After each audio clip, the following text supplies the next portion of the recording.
my pleasure to introduce you to the panel CDOMG, Chief Diversity Officers Making Gains. Damien Hooper-Campbell, Chief Diversity Officer for Zoom. Angela Lovelace Morris, Chief Diversity Officer for Silicon Valley Bank. And Roger Crockett, Chief Diversity Officer for Western Digital Corporation. Our moderator from Salesforce, Lori Castillo Martinez, Senior Vice President of Global Employee Relations and Equality.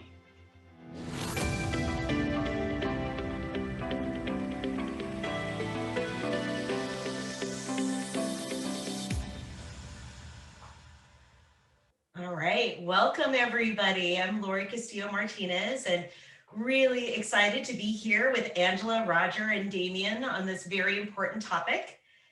So why don't we go ahead and kick off?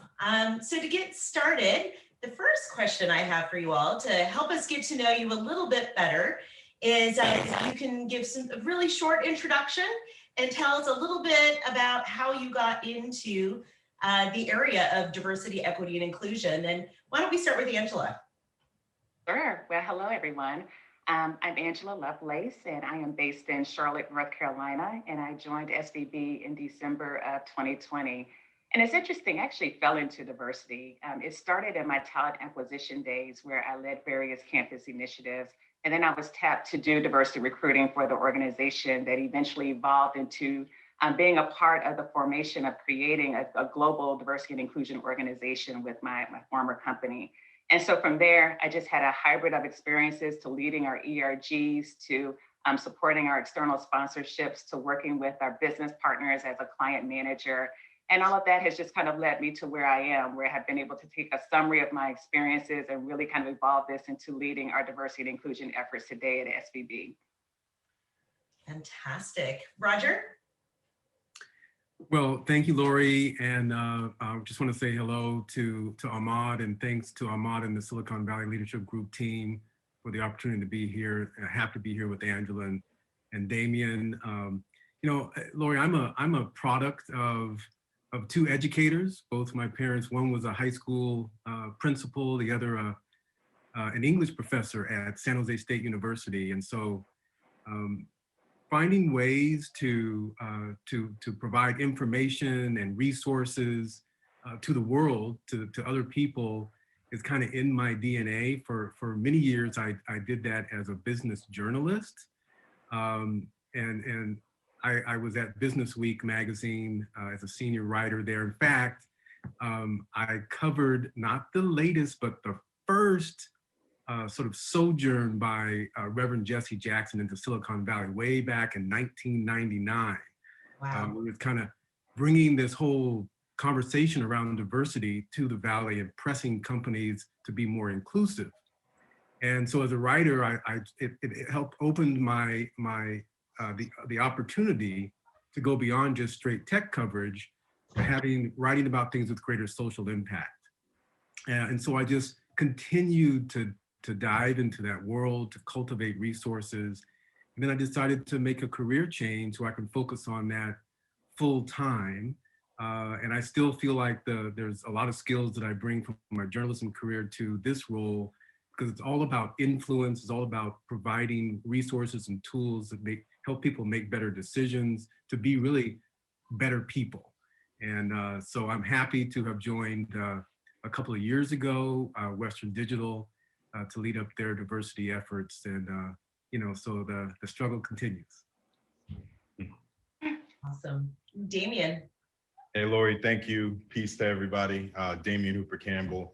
My gender pronouns are he, him, and his. Happy Black History Month to you as well. And yeah, look, it's kind of a combination, right? I think for all of us, there's a personal and professional side. On the personal side, I'm the product of an African-American single mother who, you know, was the first in her family to go to college. And my father's from Guyana, South America, and came to the United States when he was in his late 20s. And I think I got it honest very early on from some experiences there.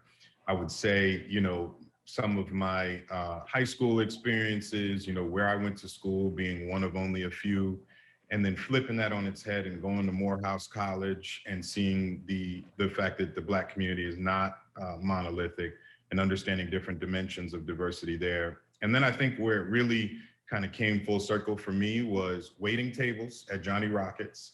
That's during undergrad to pay my way through Morehouse, where I realized I really loved people and I had a passion for being an advocate for people. And then living abroad in the south of Spain for a semester and being one of the only, not because I was Black, but because I was American. And so all of these kind of experiences converge to pique my interest in kind of the experience of isolation, of exclusion and inclusion.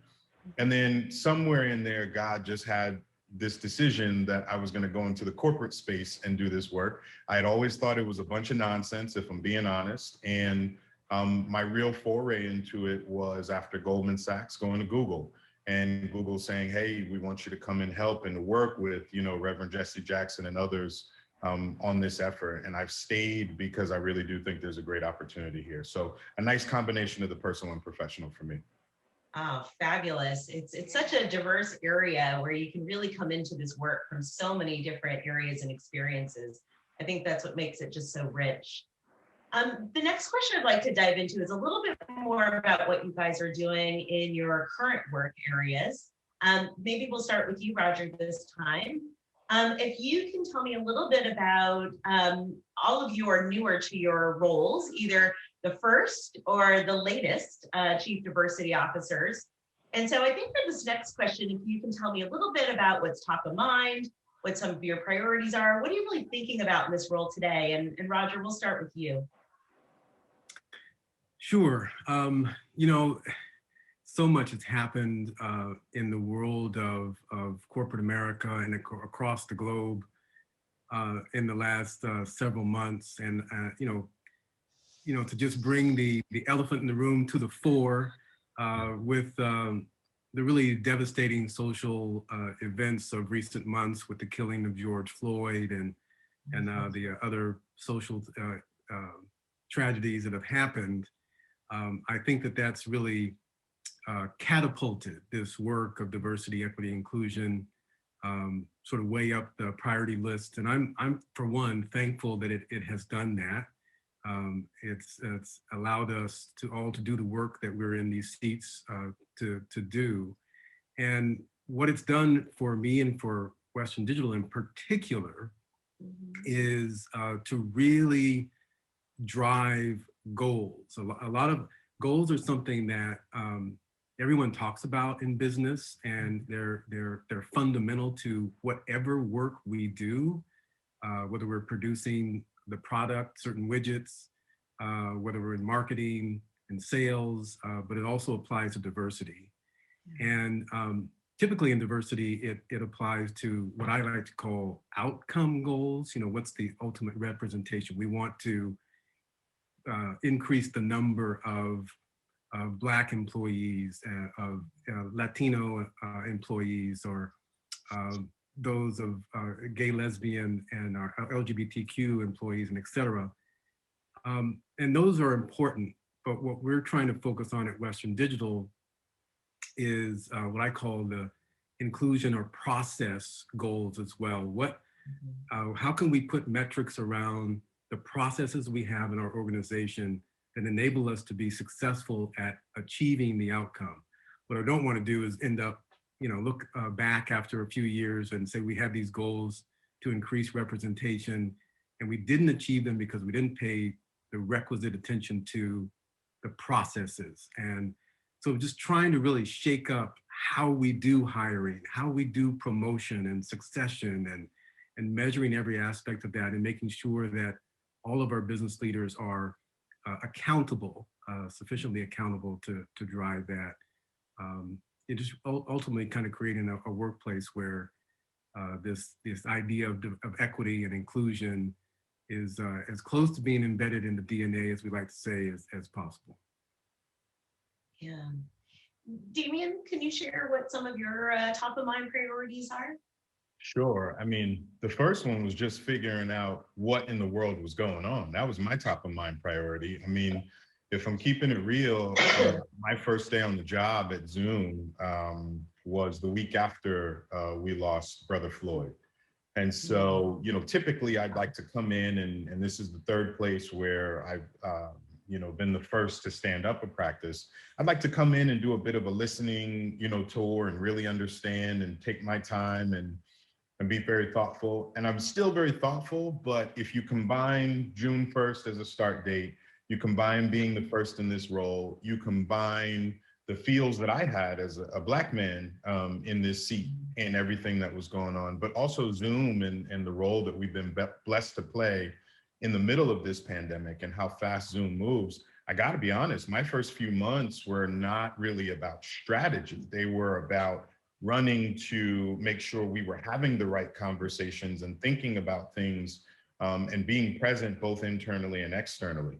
I would say now there's been kind of a pivot where things haven't slowed down. There's still a sense of urgency, but have been able to kind of get my sea legs underneath me, have built out my team a bit more. So they are so amazing. And I would say that there are three main priorities we have. First is infrastructure, so very much in line with what Roger just mentioned. So not just looking at the processes and beginning to do an audit of those, but also what's the infrastructure we even need to build to make sure we have the right data, to make sure that our employee resource groups are set up to do more than just events, but to actually impact directly the business. So infrastructure is one. The second one is education. And this is going to be into perpetuity, right? Like, we can't just tell people that they have to adhere to these processes that we're overhauling. Let's also talk about how did we even get to a place where there are such crazy inequities and disparities between communities. So it's bringing people along on that cultural piece through conversation and education. And then the last one, I think, is a no-brainer, which is just partnerships. Zoom has been a company that has partnered with a lot of groups, but as we think about being more intentional to getting to a broader community of the best and the brightest, that's going to mean that we need to broker some partnerships with some external amazing organizations that are going to help us to do that. So again, it is infrastructure building, it's education, and it's external partnerships. Those are our top priorities at the moment. No, that's great. A lot of commonality in some of what you and Roger both said. Angela, can you share what's going on at SVB for us? Yeah, I think it's pretty consistent with Roger and Damien. I think it's really important that diversity, equity, inclusion is just really baked into the fabric of SVB. And we're looking at that through our talent practices. We are looking at how we support our businesses, how we partner with ESG, if you think about the shifting sands around social justice, and also just how we connect with our clients. How can we be better partners and help enable them with the right tools and resources? So very similar. If anything, I would just, again, touch on just the shifting sands of social justice and how our employees and our clients are now challenging us to raise the bar and really think about and define what does social good look like and how do we want to manage that and address that internally as well as externally. So I definitely see that as more of a more immediate priority, I think, and everything else that we're doing as well. No, really, really important work all three of your companies are doing. So maybe we can get a little bit more granular. One of the things that I think we've probably all heard in this line of work is we can't find people. We don't have the diversity. Where is the diversity? How do we find this diverse talent? And so one of the things I'd like you guys, and I'll open it up if anybody wants to start, really thinking about more specifically around the recruiting and hiring side and how companies can reach out for talent. And then as Roger mentioned, how do you make sure you're thinking about the inclusion? So if you can tell me a little bit more about, how do you think about it when you hear those comments in the Valley? Hey, well, I can jump in. And so at SVB, one of the things that we truly believe is that a high performance environment comes with having a diverse employee base as well. Mm-hmm. And so when I think about some of the initiatives that we are currently working on, we actually have recently launched our Future Work initiative that is really thinking more broadly about how we become more agile in this current environment and cast our net wider to actually start tapping into those untapped populations of talent. We're also looking at how we can actually work differently. And so how do we basically create that flexibility in our working styles so that individuals are able to just balance that workload at home as well as professionally. And also, when I think about recruiting, we are also looking at how do we actually deconstruct to reconstruct. And so how do we take those biases in the way that we actually look and identify and recruit talent today and ensure that we are just not checking the box and making sure they fit the profile, but that we're really just being thoughtful about what is the best fit for our organization that will allow them to come into the role, grow into the role, and thrive and be successful at SVB as well. We just stood up a sourcing team. So that's something that we have not had in the past, where it is dedicated towards finding diverse talent. And also, I think even with us hiring, it's also about how we set them up for success once they onboard, and what is the culture, how are we actually creating that culture for them to succeed.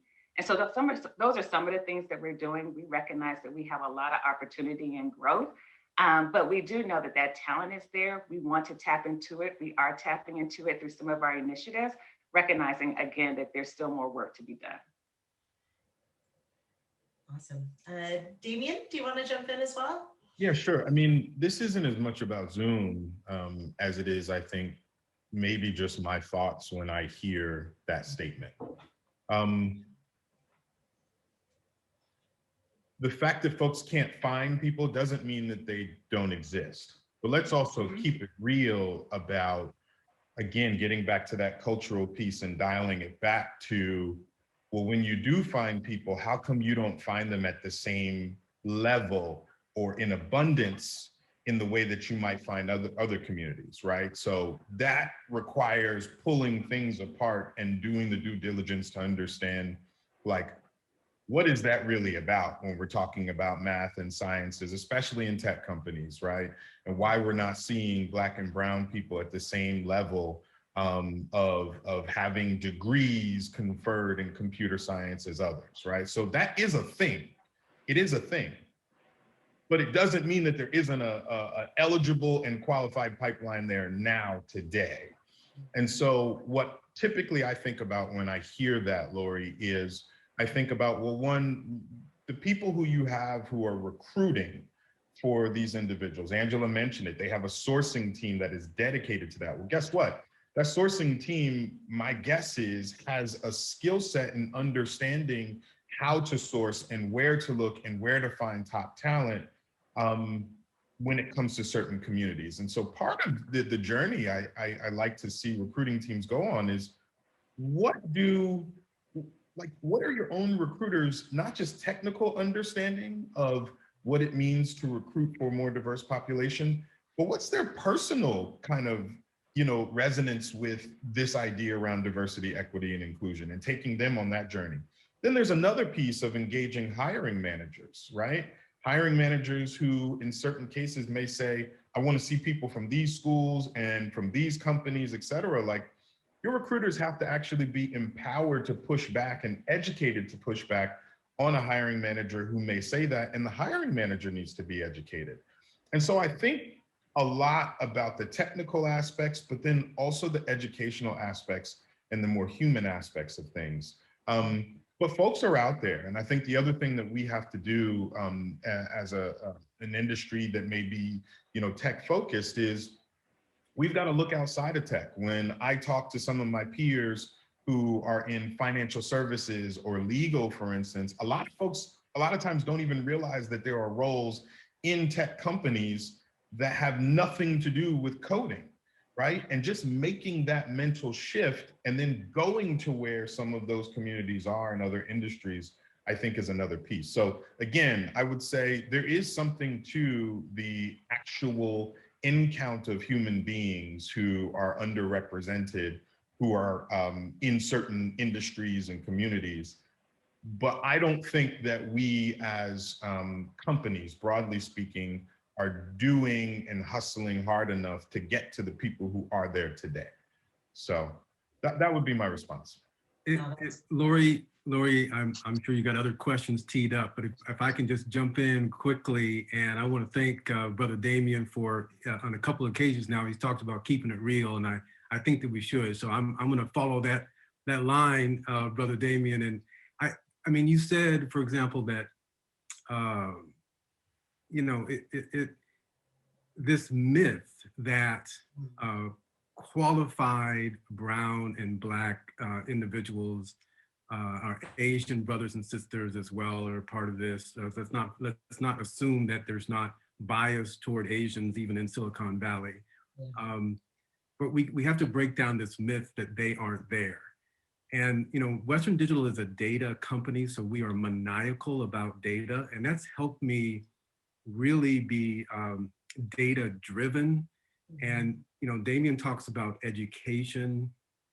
We have to put the numbers, the information. We as diversity practitioners have to be excellent at the knowledge, the information, the data that we can put before hiring managers, recruiters, and help break down this myth that certain folks that aren't out there. Now, are they all right here in our backyard? Of course not. But who hires just in our backyard? We go anywhere, we scour the world for the best and the brightest, and we have to do that for our Black and brown brothers as well, brothers and sisters as well. So that means that we have to be willing to go to Atlanta, to Washington, D.C., to New York, to et cetera, to find this talent, because it's there. And my goodness, in this world, this virtual world that we exist in, with the help of technology like Zoom, what does it matter where you are located? So I think we have to really do a lot better at educating and unveiling the truths around what talent is available, what qualified talent is really available. And if I could just piggyback on that too, because yes, very valid. I think as well with educating, we have to also understand what are those practices and policies that we want to institute again that will allow us to actually accomplish these outcomes as well. So to your point, as we're casting our net wider, what are we doing around the diversity slating, and how are we driving accountability for our leaders, as well as overall our organization, and how we want to grow our representation. So I just wanted to add that as well. That with that education comes the accountability piece as well. Yeah. But what doesn't get measured doesn't get done. Absolutely. And time flies. We are out of time on our panel. Oh my gosh. But such amazing information, experiences, and important work all of you are doing. Just so appreciative of it. And just thank you all for participating in the panel today. And hope we can all connect in the future. And we'll turn it back to the group here for the rest of the day. Thank you, Lori. Thank you all. Thank you. This clip brought to you by the following sponsors. Thanks for watching. For more information and clips, go to svlg.org.